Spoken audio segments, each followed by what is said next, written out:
Notre secours est dans le nom du Seigneur qui a fait le ciel et la terre. Le roi est mort, vive le roi. Après Salomon, Roboam son fils. Si jamais je reprends le parcours qu'on a eu jusqu'à présent dans les livres des chroniques, regardez comment ça retrace à mots couverts, sans le dire tout en le disant, l'histoire d'Israël. On a commencé au tout début avec des généalogies. Ces généalogies, c'était avant David, c'était même avant Moïse. On pourrait dire que, d'une certaine manière, ça représente l'histoire avec les patriarches. Ensuite, on a eu David. David, moi, je l'ai rapproché des souverains pontifes, les papes. Mais si vous regardez bien, dans le texte, c'était une autre figure qu'on le rapprochait, c'était Moïse. De la même manière que Moïse a donné les 10 commandements en haut d'une montagne, de la même manière David donne les plans de la maison de Dieu en haut d'une autre montagne, c'est la montagne du mont Sion.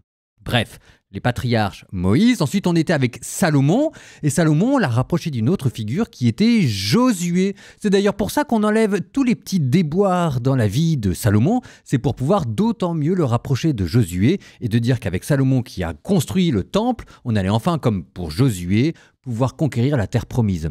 Donc, si jamais vous regardez bien, ça fait les patriarches, généalogie, Moïse, David, Josué, Salomon, et on va rentrer maintenant dans quelle période ?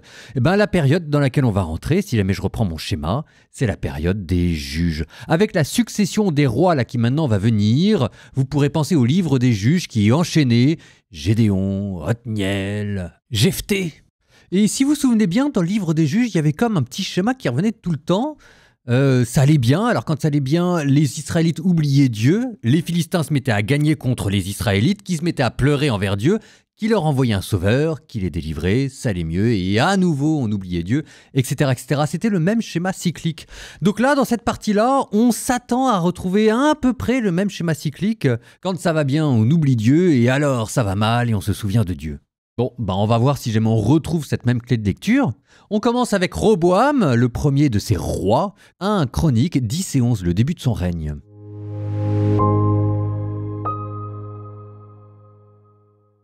Roboam se rendit à Sichem. C'est à Sichem en effet que tout Israël était venu pour le faire roi. Jéroboam, fils de Nébat, apprit la nouvelle. Il était alors en Égypte, où il s'était enfui loin du roi Salomon. Il revint d'Égypte. On envoya chercher Jéroboam, et il vint, ainsi que tout Israël. Ils s'adressèrent à Roboam en ces termes. « Ton père a rendu pénible notre joug. Maintenant, allège la pénible servitude imposée par ton père et le joug pesant qu'il nous a infligé. Alors nous te servirons. » Il leur répondit « Attendez 3 jours, puis revenez vers moi. » Et le peuple se retira. Le roi Roboam prit conseil des anciens, ceux qui s'étaient tenus en présence de son père Salomon de son vivant. Il leur dit « Quelle réponse conseillez-vous de faire à ce peuple ?» Ils lui dirent alors « Si tu te montres bon envers ce peuple, si tu les accueilles, si tu leur adresses des paroles bienveillantes, ils seront tes serviteurs pour toujours. » Mais il négligea le conseil que lui donnaient les anciens. Il prit conseil des jeunes gens qui avaient grandi avec lui et se tenaient en sa présence. Il leur demanda « Que conseillez-vous ? Quelle réponse allons-nous faire à ce peuple qui m'a parlé en disant « Allège donc le joug que nous a infligé ton père ?» Les jeunes gens qui avaient grandi avec lui répondirent « Voici ce que tu répondras à ce peuple qui t'a parlé en disant « Ton père a rendu pesant notre joug, mais toi, pour nous, allège-le. » Voici ce que tu leur diras. « Mon petit doigt est plus fort que les reins de mon père.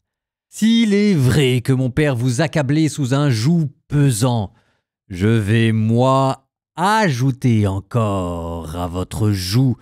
Mon père vous a corrigé avec des lanières. Eh bien, moi, ce sera avec des fouets à pointe de fer. » Le 3e jour, Jéroboam revint, ainsi que tout le peuple, auprès de Roboam, conformément à la parole du roi, revenez vers moi le 3e jour. Le roi leur répondit durement, négligeant ainsi le conseil des anciens. Il parla au peuple en disant le conseil des jeunes gens. Il leur dit « Mon père a rendu pesant votre joug ? je vais moi y ajouter encore. Mon père vous a corrigé avec des lanières, eh bien moi ce sera avec des fouets à pointe de fer. » Et ainsi le roi n'écouta pas le peuple. En effet, la tournure que prenaient les choses venait de Dieu pour que s'accomplisse la parole que le Seigneur avait dite par l'intermédiaire d'Ahias de Silo à Jéroboam, fils de Nébat. Tout Israël vit que le roi ne les avait pas écoutés. Le peuple rétorqua au roi: « Quelle part avons-nous chez David? Pas d'héritage chez le fils de Jessé. Chacun de vous a ses tentes, Israël. Maintenant, David, pourvois donc à ta maison. » Et tout Israël s'en alla dans ses tentes. Quant aux fils d'Israël qui demeuraient dans les villes de Juda, Roboam régna sur eux. Le roi Roboam envoya Adoram, le chef de la corvée, mais les fils d'Israël le lapidèrent et il mourut. Et le roi Roboam se vit contraint de monter sur un char pour s'enfuir à Jérusalem. Les 10 tribus d'Israël rejetèrent la maison de David jusqu'à ce jour. Roboam arriva à Jérusalem.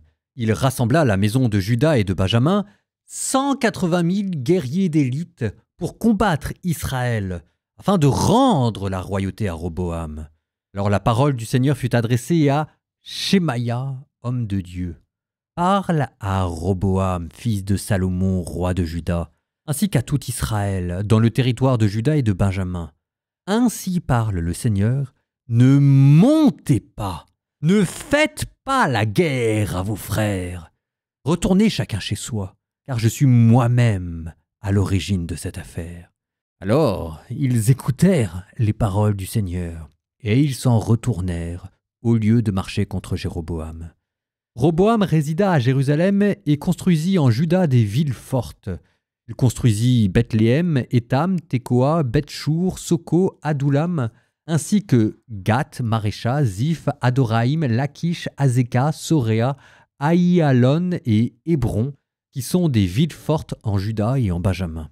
Il les fortifia puissamment, et y plaça des gouverneurs, ainsi que des dépôts de vivres, d'huile et de vin. Dans chacune de ces villes, il y avait des boucliers et des lances. Il rendit ces villes extrêmement fortes, et il eut pour lui Juda et Benjamin. Les prêtres et les Lévites qui se trouvaient dans tout Israël vinrent de tout leur territoire se présenter devant lui. Les Lévites, en effet, abandonnèrent leur pâturage et leurs propriétés et vinrent en Juda et à Jérusalem parce que Jéroboam et ses fils les avaient écartés du sacerdoce du Seigneur. Jéroboam institua des prêtres à lui pour les lieux sacrés, pour les boucs et les veaux, les idoles qu'il avait fabriquées. À la suite des Lévites, les hommes de toutes les tribus d'Israël qui prenaient à cœur de chercher le Seigneur, Dieu d'Israël, vinrent à Jérusalem pour sacrifier au Seigneur, Dieu de leur père. Pendant 3 ans, ils rendirent plus fort le royaume de Juda et ils soutinrent Roboam, fils de Salomon, car pendant 3 ans, ils marchèrent dans le chemin de David et de Salomon. Roboam prit pour femme Mahalat, fille de Yérimoth, fils de David, et d'Abihaïl, fils d'Eliab, fils de Jessé. Elle lui enfanta des fils, Yehush, Shemaria et Zaham. Après elle, Roboam prit Maaka, fille d'Absalom, qui lui enfanta Abiya, Ataï, Ziza et Shélomith. Roboam aima Maaka, fille d'Absalom, plus que toutes ses autres femmes et concubines. Il eut en effet 18 femmes et 60 concubines, et il engendra 28 fils et 60 filles. Ainsi Roboam donna-t-il le premier rang à Abiya, fils de Maaka, comme chef parmi ses frères, afin de le faire roi. Il eut l'intelligence de disperser tous ses fils dans toutes les régions de Juda et de Benjamin, et dans toutes les villes fortes, il leur procura des vivres en abondance, et demanda pour eux des femmes en grand nombre.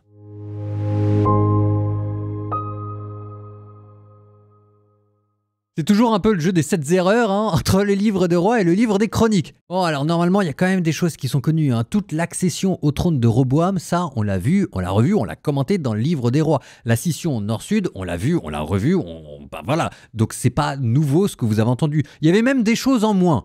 Donc par exemple, on ne vous a pas parlé de l'histoire de Jéroboam. Roboam, au sud, Jéroboam le prêtre réfractaire au nord. Normalement, dans le livre des rois, on vous donne son histoire, qu'il était allé en Égypte, qu'il avait entendu que Salomon meurt pour revenir, etc. Là, on l'oublie de la même manière qu'on oublie le prophète du nord, Aïa, qui lui dit qu'il va accomplir la prophétie. Parce qu'en fait, dans le livre des chroniques, ce qui les intéresse, c'est pas le grand royaume. Le grand royaume, c'était celui du nord, les 10 tribus d'Israël. Non, ce qui intéresse le chroniqueur, c'est le petit royaume du sud. En même temps, on le comprend parce qu'après l'exil, c'est le seul qui va rester. En tout cas, ça vous explique pourquoi est-ce qu'on a gommé certains détails qui n'intéressent pas directement l'historiographie du Sud. En tout cas, comme dans le livre des rois, le règne de Roboam commençait plutôt mal avec une grande faute. Sauf qu'elle a un accent particulier dans le livre des chroniques. La grande faute de Roboam, c'est qu'il allait se faire sacrer roi à Sichem. Et ça, pour les chroniques, ça passe pas, quoi. On n'a pas passé 10 chapitres entiers à construire le temple de Jérusalem pour que tout de suite le premier roi après aille se faire sacrer à Sichem. Je m'excuse, mais ça, pour le chroniqueur, ça passe pas. Et si vous vous souvenez bien, d'ailleurs, Sichem, par rapport aux juges, ça rappelle des douloureux souvenirs. Ça rappelle Abimélec et la fable du buisson. Ouh. Ceci dit, à la différence du livre des rois, il y a une évolution du personnage. Ça commence mal peut-être, mais ensuite on vous présente un Roboam qui fait amende honorable. Ça pour le coup, ça le rapproche des juges. Les juges aussi avaient une psychologie qui évoluait. Par exemple, le texte vous a parlé de Lévites qui, depuis le royaume du Nord, fuyaient pour aller dans le Sud. Souvenez-vous, Jéroboam, le contre-roi du Nord, avait construit des sanctuaires païens à Dan et à Bethel. Donc pour rester fidèle à Dieu, il y a des Lévites qui avaient émigré en Juda et Roboam les accepte. Tout n'est pas perdu, hein. Roboam, très mauvais caractère, oui, mais il est resté fidèle à sa manière. De la même manière, on vous dit qu'à la fin, il hérite de 3 tribus, de Juda, de Benjamin et de Lévi. Ça n'a l'air de rien, mais si jamais vous regardez au tout début du livre, dans le livre des chroniques, la tribu de Juda, c'était celle qui ouvrait les généalogies, la tribu de Lévi, c'était celle qui était au centre, et la tribu de Benjamin, c'était celle qui clôturait le livre des généalogies. Donc là, en fait, c'est un mini-Israël. Il a récupéré le squelette, il a récupéré le noyau dur, c'est complètement amoindri, mais ça reste Israël, dont Juda est le détenteur. Et d'ailleurs, on voit Roboam qui le fortifie, et au fur et à mesure qu'il suit la loi de Dieu, Dieu le protège et l'exalte. Proverbe 19, 26-29. Qui agresse son père et met en fuite sa mère est un fils indigne par qui vient le déshonneur. Cesse, mon fils, d'écouter les leçons, et tu iras te perdre loin du savoir. Un vaurien témoigne en se moquant du droit, le méchant laisse sa bouche vomir des insanités. Le châtiment est fait pour les insolents, et les coups pour l'échine des insensés.